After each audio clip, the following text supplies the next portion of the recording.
할렐루야. 우리 시간 옆에 분들에게 고백합니다. 영적 정상의 자리에 올라섭시다. 시작.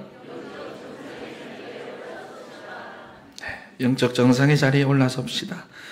여러분, 광야와 같은 요셉의 삶을 보면서 우리가 지난주에는 무엇이 영적 정상으로 오르는 것이냐, 하나님이 형통하게 하신 자리에서 형통하게 하신 일을 하는 것이다 그랬어요. 여러분, 그래서 형통이 무엇입니까?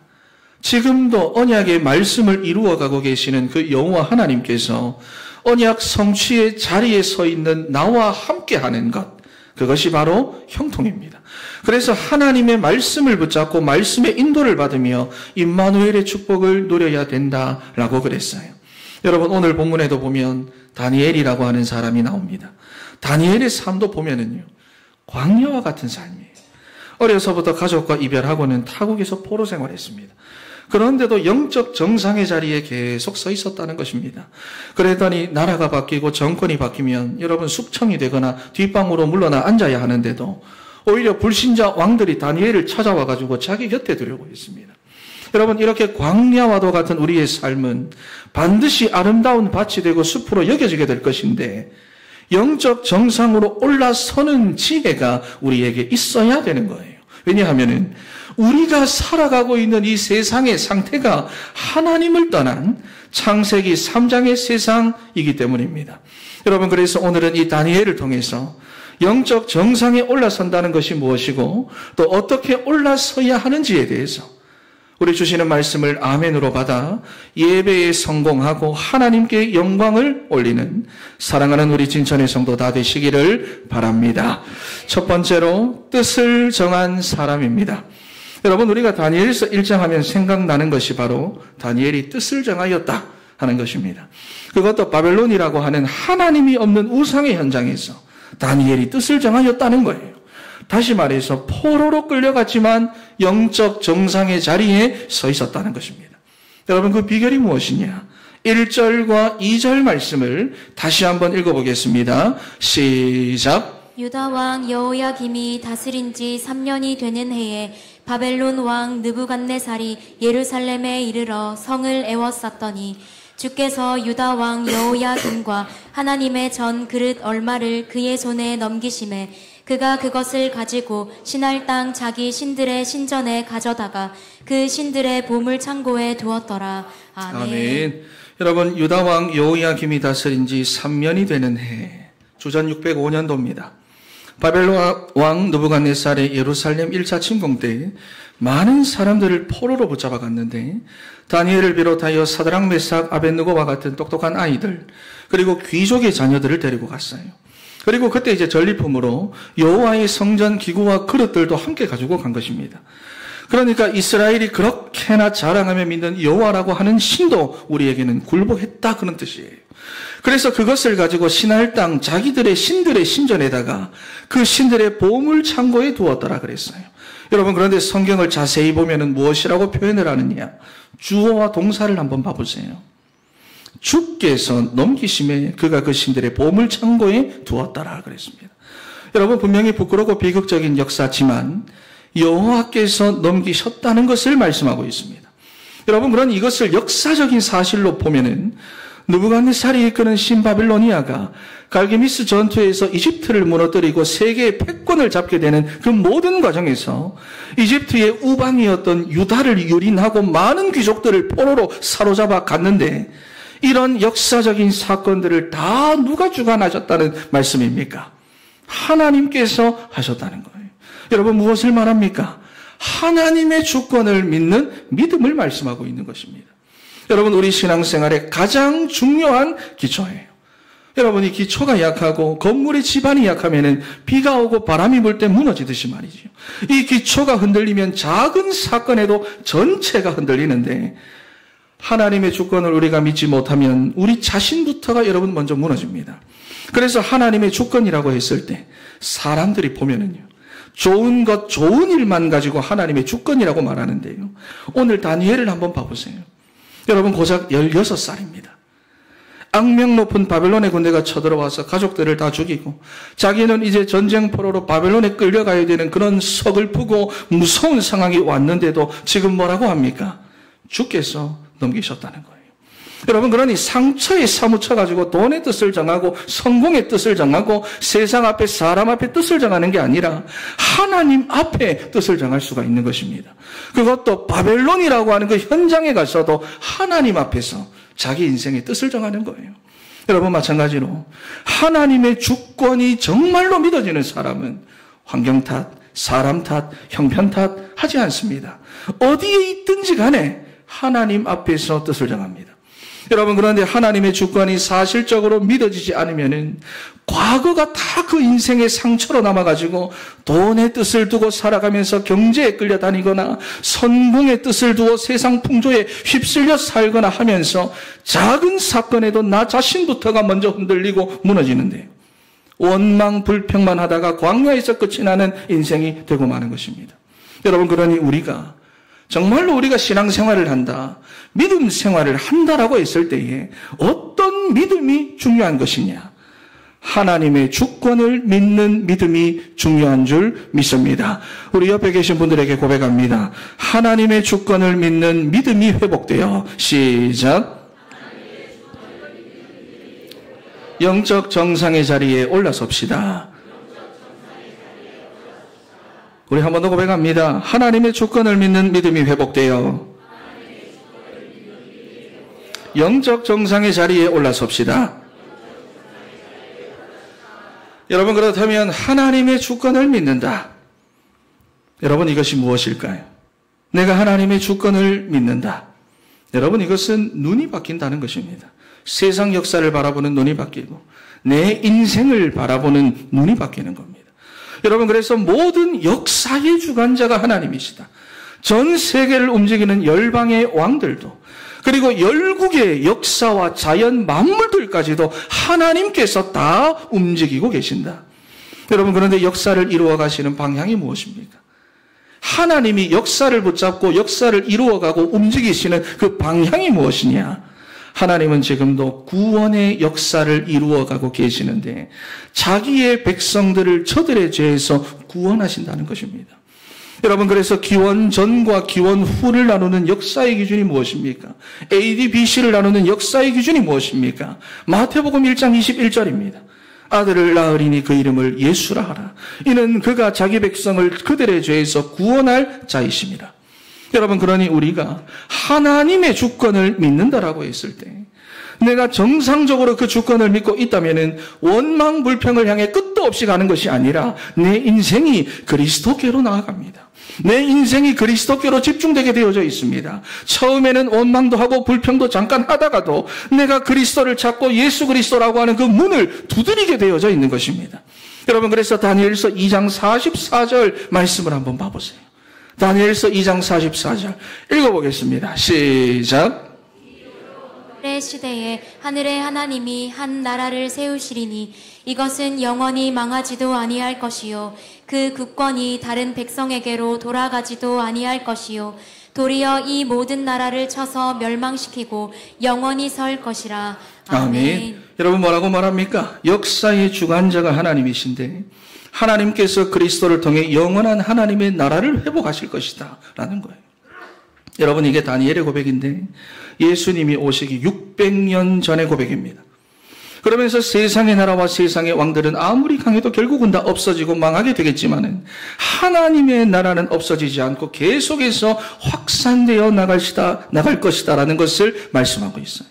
여러분, 다니엘서 4장 32절도 읽어보겠습니다. 시작. 에게서 쫓겨나서 들짐승과 함께 살면서 소처럼 풀을 먹을 것이요 이와 같이 7대를 지내서 지극히 높으신 이가 사람의 나라를 다스리시며 자기의 뜻대로 그것을 누구에게든지 주시는 줄을 알기까지 이르리라 하더라. 아멘. 여기 보면은 지극히 높으신 이가 사람의 나라를 다스리는데 자기의 뜻대로 그것을 누구에게든지 주신다라고 그랬어요. 여러분, 그러면서 뭐라고 말합니까? 알기까지 이르리라. 알기까지 그렇다는 거예요. 여러분, 그러니 하나님의 주권을 믿는 믿음으로 세상을 바라보며 자기 인생을 바라보며 사는 사람은 예수 그리스도께 집중되게 되어 있습니다. 예수를 바라보게 되어 있어요. 여러분, 그러니 아름다운 밭이 되고 숲으로 여겨질 우리 진천의 성도 여러분, 단순해야 됩니다. 단순해야 됩니다. 광야와도 같은 우리 인생에는 여러 가지 문제들이 오는데요. 가정에도 오고 건강에도 오고 경제에도 오고 나라에도 오고 자녀들에게도 오고. 여러분, 그런데 이 믿음이 없으면 여러분 복잡해집니다.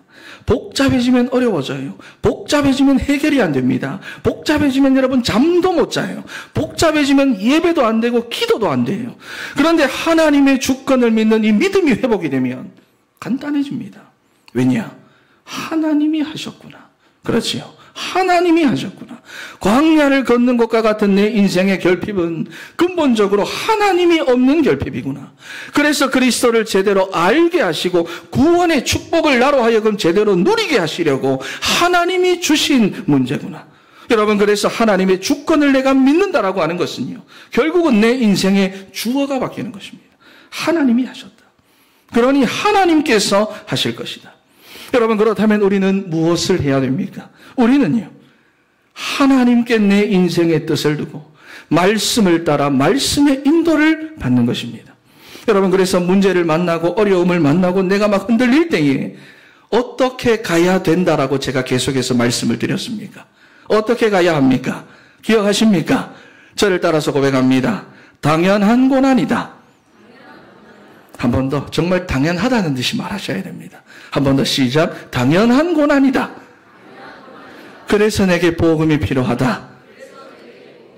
하나님의 은혜를 구하자. 할렐루야. 여러분, 그리고 하나님께 뜻을 두고 영적 정상에 선 사람은 현장의 상태를 정확하게 봅니다. 우리 1절 말씀을 보니까 여호야김이라고 하는 왕이 나오는데요. 아버지 요시아가 헐어버렸던 우상의 산당들을 다시 지어놓고는 백성들로 하여금 우상 숭배를 하게 만들었어요. 우상이 무엇입니까? 여러분, 우상이 무엇입니까? 하나님을 찾고 하나님을 바라보고 하나님의 말씀을 사모하고 그 말씀의 인도를 받으며 살아야 되는 우리 인간의 그 마음을 다른 것에 뺏긴 것입니다. 그래서 하나님보다 더 의지하고 더 사랑하고 더 좋아하고 더 바라보고 하는 모든 것들이 전부 다 뭐냐? 우상이에요. 그래서 골로새서 3장 5절 말씀을 보니까 탐심이 우상숭배다 그랬습니다. 그런데 그 우상숭배의 끝이 성경은 뭐라고 말합니까? 출애굽기 20장 4절에서부터 5절 말씀을 보니까 아버지로부터 아들에게로 3, 4대까지 이른다 그랬어요. 그래서 에베소서 2장 말씀을 보면은 탐심으로 살아가는 우리의 삶을 보고 본질상 진노의 자녀다라고 말한 거예요. 여러분, 그러니 하나님의 주권을 믿는 믿음을 가진 이 다니엘이 볼 때에 하나님께서 유다를 바벨론에게 넘기시게 된 이 배경에는 하나님이 주신 언약을 버리고 우상을 숭배한 이스라엘의 죄가 있다는 것이 보여진 것입니다. 여러분, 그래서 8절 말씀을 한번 읽어보겠습니다. 8절 시작. 다니엘은 뜻을 정하여 왕의 음식과 그가 마시는 포도주로 자기를 더럽히지 아니하리라 하고 자기를 더럽히지 아니하도록 환관장에게 구하니. 아멘. 지금 나라가 망해가지고 이렇게 포로로 붙잡혀 온 것이 여호야김이라고 하는 왕이 우상을 숭배하고 우리 이스라엘의 기성세대들이 우상을 숭배하다가 이렇게 된 것이 아니냐, 다니엘이 본 겁니다. 그러니 나는 죽는 한이 있더라도 하나님께서 미워하시는 우상을 숭배하는 쪽으로는 가지 않겠다. 하나님 앞에 뜻을 정한 거예요.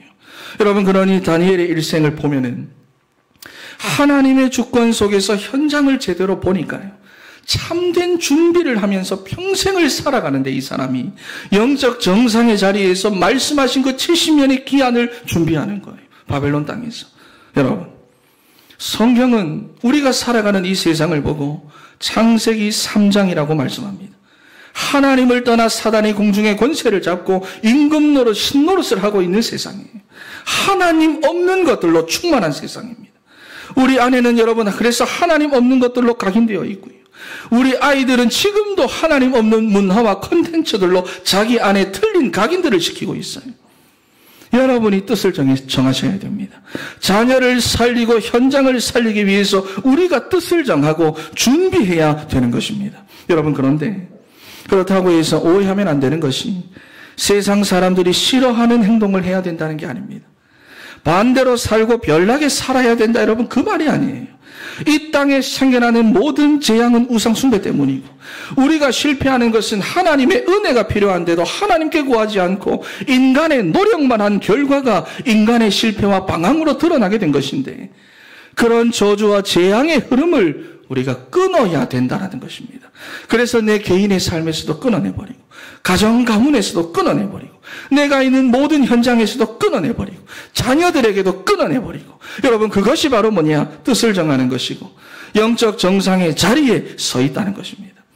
영적 정상의 자리에서 여러분 개인의 재앙과 가정 가문의 재앙을 끝내는 우리 사랑하는 진천의 성도 다 되시기를 바랍니다. 여러분 그래서 광야가 아름다운 밭이 되고 아름다운 밭이 숲으로 여겨져서 많은 사람들이 여러분들에게로 몰려 들어오게 되는 그 복된 역사가 우리에게 사실적으로 나타나야 되는 거예요. 여러분 그래서 두 번째로 신분을 잊지 않는 사람입니다. 여러분 우리가 어디서든지 영적 정상의 자리에 올라서기 위해서는 첫 번째로 하나님 앞에서 뜻을 정해야 됩니다. 그리고 두 번째로 내가 누구인지 신분을 잊어버리면 안 돼요. 6절과 7절 말씀 한번 읽어보겠습니다. 시작. 그들 가운데는 유다 자손 곧 다니엘과 하나냐와 미사엘과 아사랴가 있었더니 환관장이 그들의 이름을 고쳐 다니엘은 벨드사살이라 하고 하나냐는 사드락이라 하고 미사엘은 메삭이라 하고 아사랴는 아벳느고라 하였더라. 아멘. 여기 보니까 이름을 바꾸지요. 여러분 우리나라도 과거에 보면 일본 치하에 있을 때 이름을 바꾸라고 했어요. 창씨개명이라고 하는데 우리나라의 그 민족성을 말살하기 위한 정책 중에 하나였습니다. 그래서 요즘도 붙어 있는가 모르겠습니다만은 저 신천대로 쪽을 쭉 달리다가 보면 누가 이름을 함부로 짓는가 그러면서 큰 이렇게 현수막 붙여놨잖아요. 여러분 당시 유대 사람들에게 있어 이름이라고 하는 것은 신앙 고백입니다. 그런데 그래서 원래 다니엘이라고 하는 이 이름을 보면은 하나님이 나의 심판자가 되십니다. 이런 말입니다. 하나님이 나의 심판자가 되십니다. 여러분 그런데 벨드사살이라고 하는 이름은 벨이라고 하는 이 말이 바벨론의 주신인 느보라고 하는 신의 이름입니다. 그래서 마루둑이라고도 하는데 벨이 나의 보호자가 되고 보호자가 된다라는 뜻이에요. 여러분 그리고 하나니아라는 사람이 나오지요. 하나니아, 하나님의 사랑을 받은 자, 은총을 받은 자 이런 말인데 사드락이라고 하라고 그랬어요. 사드락이라고 하는 말은 이제는 하나님을 버리고 태양신에게서 배운다라는 말입니다. 그리고 미사엘, 하나님은 은혜로우시다라는 말입니다. 그런데 메삭이라고 하라고 했어요. 정욕과 욕심의 신입니다. 그러니까 하나님의 은혜가 아니라 이제는 육체의 정욕과 욕심을 따라 살아라는 거예요. 그리고 또 아사랴, 하나님은 나의 도움이시다 이런 말인데 아벳느고라고 불렀습니다. 하나님의 종이 아니라 달의 신 느고의 종으로 살아라 이런 말이에요. 여러분 그러니까 하나같이 이름들이 전부 다 우상의 이름이고 하나같이 하나님을 떠나 살라는 것입니다.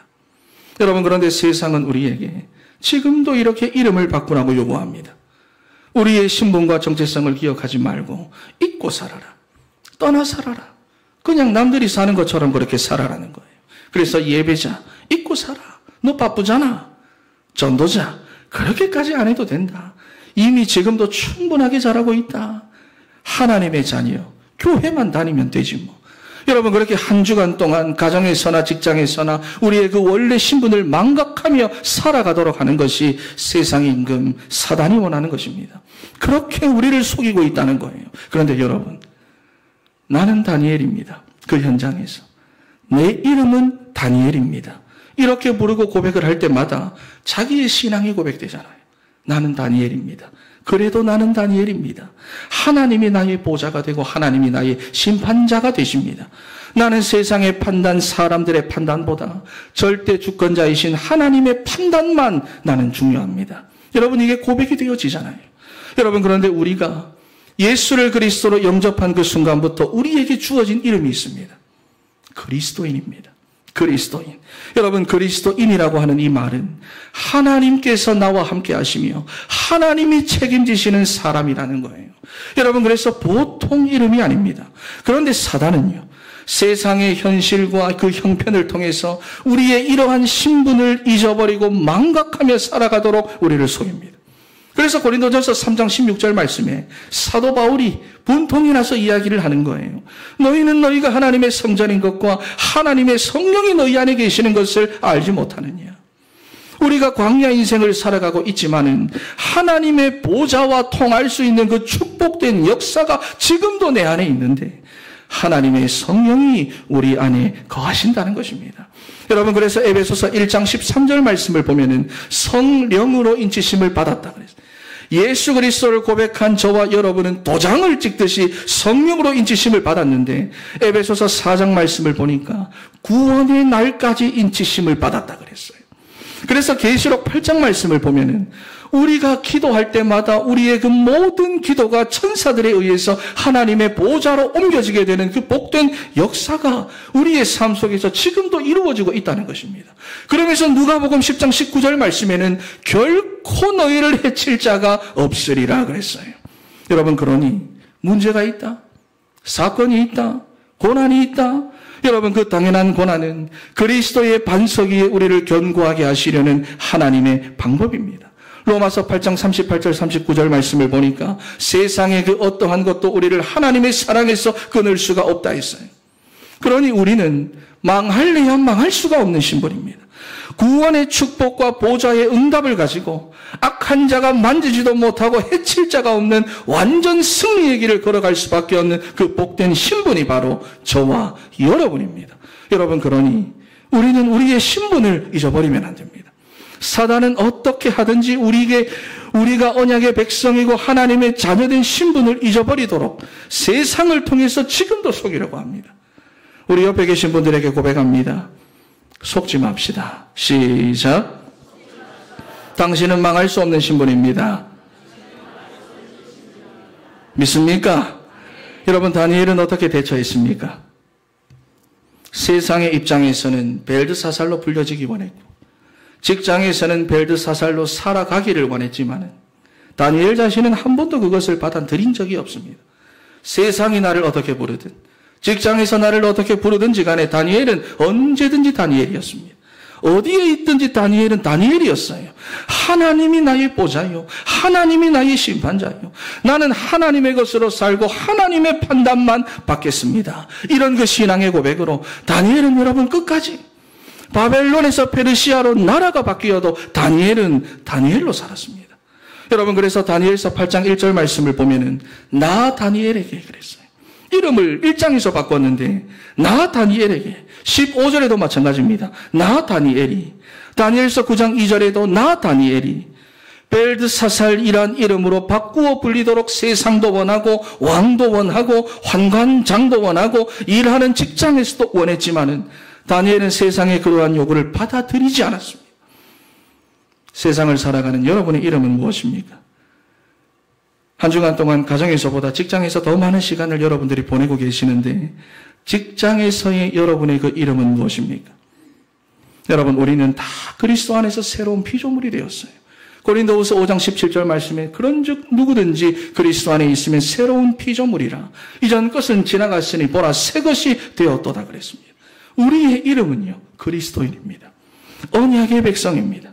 하나님의 자녀입니다. 전도자고 예배자입니다. 여러분, 이 이름에 대하여 악한 사단은 언제든지 어떻게 해서든지 계속해서 우리를 공격하려 들 것인데 여러분, 우리의 현장에서 이 이름이 정말로 고백되어지고 세상이 원하는 이름이 아니라 거기에서 여러분, 나는 하나님의 자녀지, 나는 언약의 백성이지, 나는 예배자지, 나는 전도자지, 나는 그리스도인이지. 여러분, 이 사실이 정말로 믿음으로 고백이 되어질 때에 흑암의 역사들은 무너지게 되는 줄 믿습니다. 여러분, 그러니 세상이 우리를 어떻게 부르며 어떻게 부르고 싶어 하든지 간에 우리 진천의 모든 성도들은 우리 신분에 대한 자존감을 가지고 우리 이름을 신앙으로 고백하며 영적 정상의 자리에 올라서는, 그래서 아름다운 밭이 되고 숲으로 여겨지는 우리 모든 진천의 성도 다 되시기를 바랍니다. 결론입니다.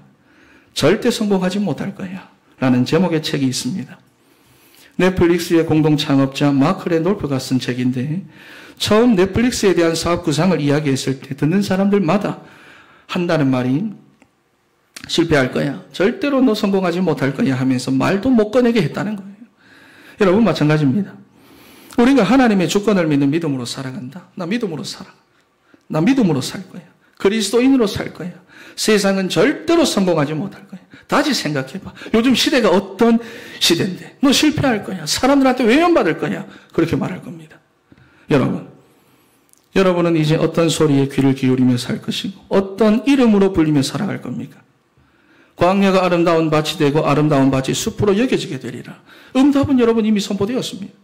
하나님의 주권을 믿는 믿음과 그리스도인이라고 하는 이 이름을 가지고 하나님 앞에 뜻을 정하고 영적 정상의 자리에 올라서서 어디에 있든지 간에 저주의 흐름을 끊어내고 살리고 살려내는 일에 쓰임받는 사랑하는 우리 진천의 성도 다 되시기를 바랍니다. 마지막으로 우리 한 번 더 고백합니다. 하나님 앞에 뜻을 정하고 그리스도인의 정체성을 잊지 않아 영적 정상의 자리에 올라섭시다. 기도하겠습니다.